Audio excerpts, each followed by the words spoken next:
था उस तालाब में बहुत से जीव रहते थे। वही तालाब के पास एक वृद्ध बगुला भी रहता था, जो कि बहुत बूढ़ा होने के कारण मछलियों का शिकार करने में असमर्थ हो गया था और अक्सर उसे भूखा ही रहना पड़ता था। एक दिन जब बगुला तालाब के किनारे बैठा था, तब उसे एक तरकीब सूझी और बगुले ने जोर जोर से रोना शुरू कर दिया। बगुले को रोता देख एक केकड़ा तालाब से बाहर आया और बगुले से पूछा, क्या हो गया है बगले, क्यों रो रहा है पगले तू? ए केकड़ा भाई, मैंने एक आकाशवाणी सुनी है कि इस तालाब का पानी जल्द ही सूख जाएगा और यहाँ के सभी जीव मर जाएंगे।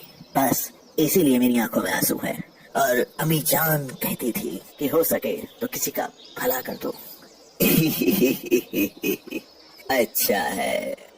केकड़े ने यह बात तालाब में जाकर सभी को बताई और सभी जीव इकट्ठा होकर मदद लेने बगुला के पास आए और बगुला से बोले, अला बगला भाई, क्या आप हमें सुरक्षित स्थान तक पहुंचा सकते हैं? हाँ दोस्तों, यहाँ थोड़ी दूरी पर ही एक विशाल तालाब है। मैं तुम सब लोगों को कुछ ही दिनों में वहाँ पहुँचा दूंगा। सभी जीव मान गए।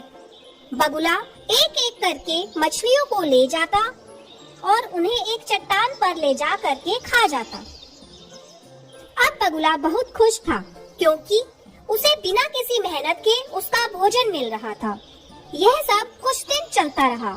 फिर एक दिन केकड़े की जाने की बारी आई। केकड़ा बगुले की पीठ पर बैठ गया और बगुला भी उड़ चला। कुछ दूरी पर केकड़े ने बगुले से पूछा, क्यों बगुले, खुश तो है ना मछलियाँ वहाँ? तू ले जा रहा है मुझे जहाँ।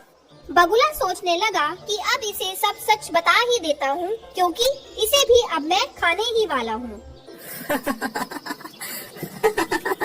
नहीं बच्चे, मैंने तो झूठ कहा था। ऐसा तो कोई तालाब है ही नहीं।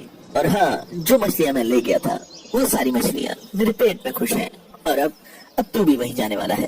केकड़े ने सोचा, यदि यह दुष्ट बगुला जीवित रहा तो उसका और तालाब के सभी जीवों का जीवन संकट में आ जाएगा। यह सोचकर केकड़े ने अपने तेज पंजे बगुले की गर्दन में गाड़ दिए। ये तूने अच्छा नहीं किया बगुले, अब मरेगा बगुला।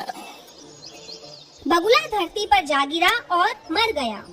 बहुत फड़फड़ा रहा था, जान बचाएगा सबकी। केकड़े ने यह सारी बात वापस तालाब पर जाकर सभी जीवों को बताई। सभी जीवों ने समझदार केकड़े की प्रशंसा की और उसका धन्यवाद किया।